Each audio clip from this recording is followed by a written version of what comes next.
Hi friends, அனைவருக்கும் வணக்கம். Welcome to my channel. எல்லாரும் எப்படி இருக்கீங்க ஃப்ரெண்ட்ஸ்? நல்லா இருக்கீங்களா? இந்த வீடியோவில் மக்காச்சோள விதைகள் கிடைக்கலனாலும் நம்ம வீட்டில் அதே சுவையில் பாப்கார்ன் செஞ்சு சாப்பிடலாம். அதுக்கு நமக்கு இந்த வெள்ளை சோளம் தான் தேவை.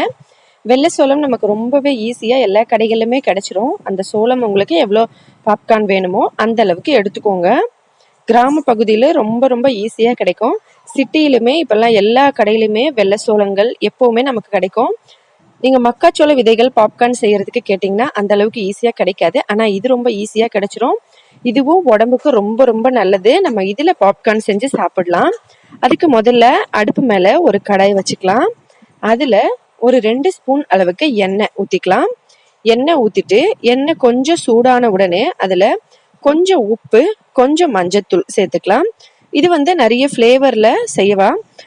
உங்களுக்கு எந்த ஃப்ளேவர் செஞ்சால் பிடிக்குமோ அந்த மாதிரி செஞ்சுக்கலாம். நம்ம சேனலில் ஏற்கனவே நம்ம அப்லோட் பண்ணியிருக்கோம், நீங்கள் பார்க்கலாம். மஞ்சத்தூளும் உப்பு போட்டு இந்த மாதிரி நல்லா கலந்துக்கலாம். மஞ்சத்தூள் பச்சை வாசனை போகட்டும். உப்பு கொஞ்சம் கரைஞ்சிருக்கு. இப்போ நம்ம இதில் வெள்ளைச்சோளத்தை போட்டுடலாம். வேற எதுவுமே பண்ண தேவையில்லை. இதை போட்டுட்டு இந்த மாதிரி நல்லா கலந்து விட்டுறணும்.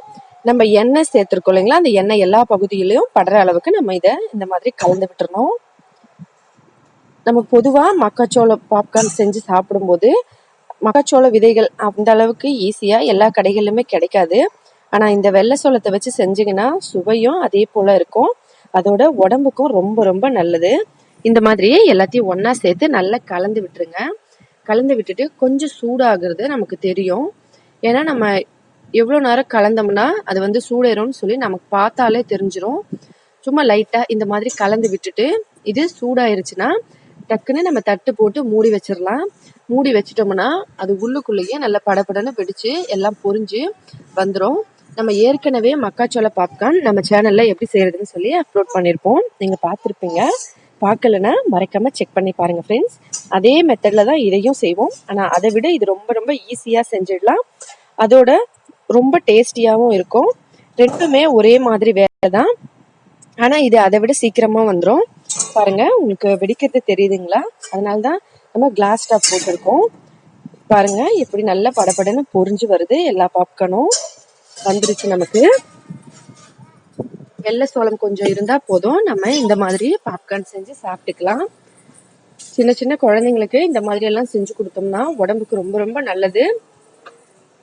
பாருங்க, நல்லா எல்லாம் படபடன்னு பொரிஞ்சு அந்த சத்தம் நமக்கு பார்க்கும்போது இந்த மாதிரி தெரியும். நீங்க குக்கர்ல வச்சாலோ இல்லை மூடி வேற மாதிரி வச்சாலுமே அது படபடன்னு வெடிஞ்சு அந்த சத்தம் நின்ன உடனே நாம இதை ஆஃப் பண்ணிடணும். ஆஃப் பண்ணிட்டு எடுத்துக்கலாம். இந்த தட்டு மட்டும் நம்ம சத்தம் வர்றது கேட்ட அப்புறமா நம்ம எடுத்துட்டு அடுப்பு ஆஃப் பண்ணி பாப்கார்னை எடுத்துடலாம். இப்போ பாருங்க, சோளப்பொரி பாப்கார்ன் சூப்பராக ரெடி ஆயிடுச்சு. அவ்வளோதான்.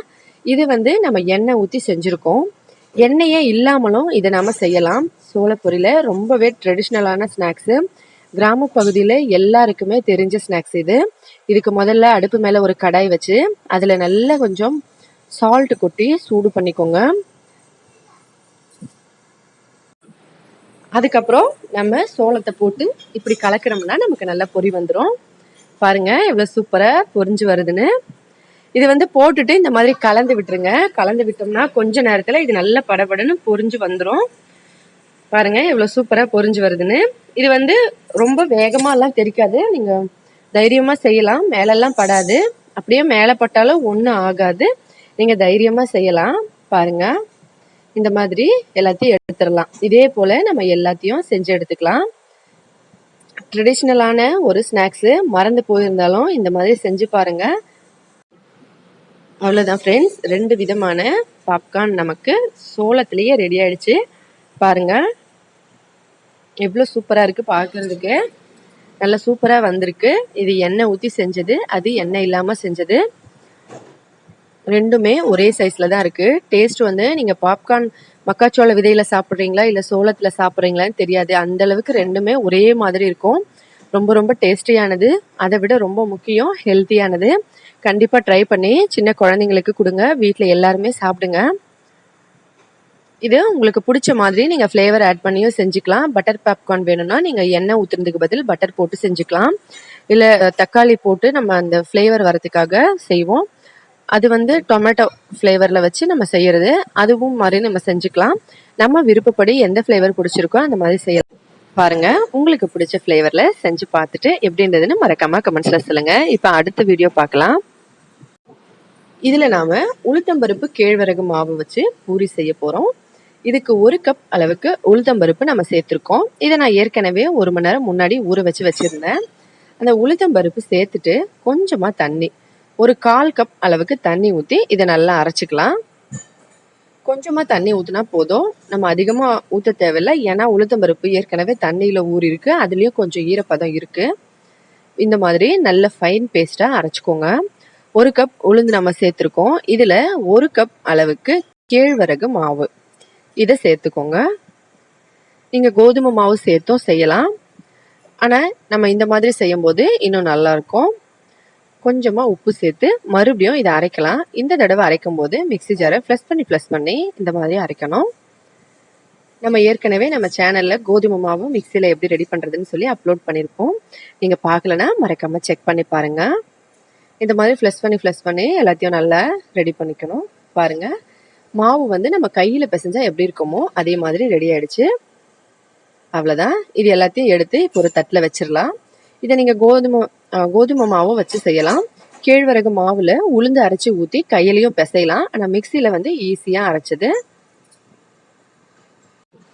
வெளியே எடுத்த மாவை இந்த மாதிரி ஒரு ஷேப் கொடுத்துடலாம்.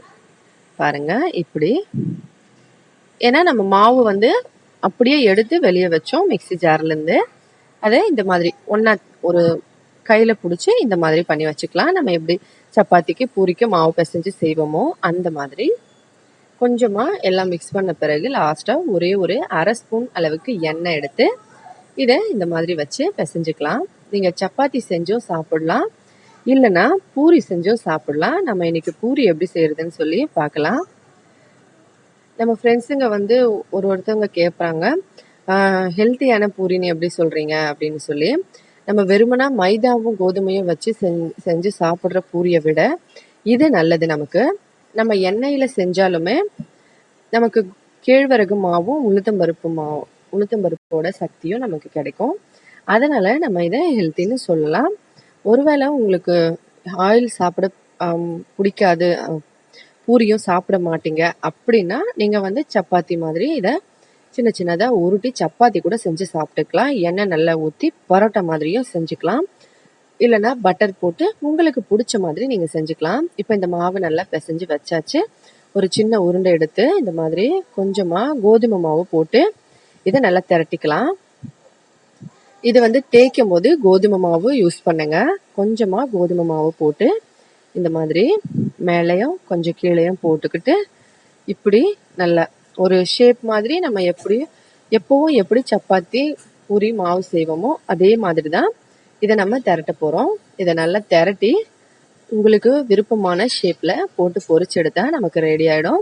குழந்தைங்களுக்கு பிடிச்ச மாதிரி நீங்கள் ரவுண்டாக செஞ்சாலும் ஸ்கொயராக செஞ்சாலும் அவங்களுக்கு பிடிச்ச மாதிரி ஹார்ட் ஷேப் மாதிரி இந்த மாதிரி டிசைனாக செஞ்சு கொடுத்தீங்கன்னா இன்னும் நல்லா பார்க்கறதுக்கு சூப்பராக இருக்கும்னு விரும்பி சாப்பிடுவாங்க விளையாடிக்கிட்டே.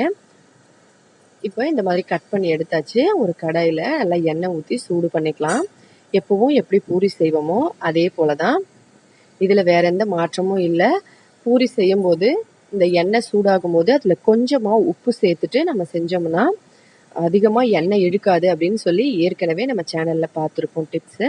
நீங்கள் பயன்படுத்தி பாருங்கள், உங்களுக்கு நல்ல ரிசல்ட் தெரியும். எண்ணெய் நல்லா சூடான உடனே இந்த மாதிரி நம்ம தேய்ச்சி வச்சுருந்த பூரியை போட்டு நல்லா பொரிச்சு எடுத்துடலாம். எல்லா பூரியும் நீங்கள் இதே மாதிரி போட்டு பொரிச்சு எடுத்தா உளுத்தம்பருப்பு கேழ்வரகு மாவு பூரி நமக்கு ரெடி ஆகிடும். எவ்வளோ சூப்பராக இருக்குது பாருங்கள், பார்க்குறதுக்கே நல்லா கலர்ஃபுல்லாக இருக்குது. குழந்தைங்க கண்டிப்பாக விரும்பி சாப்பிடுவாங்க, உடம்புக்கு ரொம்ப நல்லது. ஒரு சில குழந்தைங்களுக்கு பூரினா ரொம்ப பிடிக்கும். நீங்கள் கோதுமை மாவும் மைதா மாவும் கலந்து ஒருத்தவங்க செய்வாங்க, அந்த மாதிரி செய்யாதீங்க. செஞ்சால் கோதுமை மாவு மட்டுமே சேர்த்து செய்யுங்க. இல்லைன்னா உளுத்தம்பருப்பு பூரி செஞ்சு கொடுங்க, இல்லைன்னா இந்த மாதிரி கேழ்வரகு மாவு உளுத்தம்பருப்பு பூரியும் செஞ்சு கொடுங்க. இதெல்லாம் சாப்பிட்றது நல்லது. இந்த மாதிரி எல்லாத்தையும் போட்டு நல்லா பொரிச்சு எடுத்துடலாம். 2 பக்கமும் நல்லா கலர் சேஞ்ச் ஆகிடுச்சு. இப்போ நம்ம இதை வெளியே எடுத்துடலாம். இதே போல் எல்லா பூரியையும் நீங்கள் போட்டு பொரிச்சு எடுத்துக்கலாம். தேய்க்கும் போது கொஞ்சம் கோதுமை மாவு கண்டிப்பா சேர்த்து தேய்ங்க.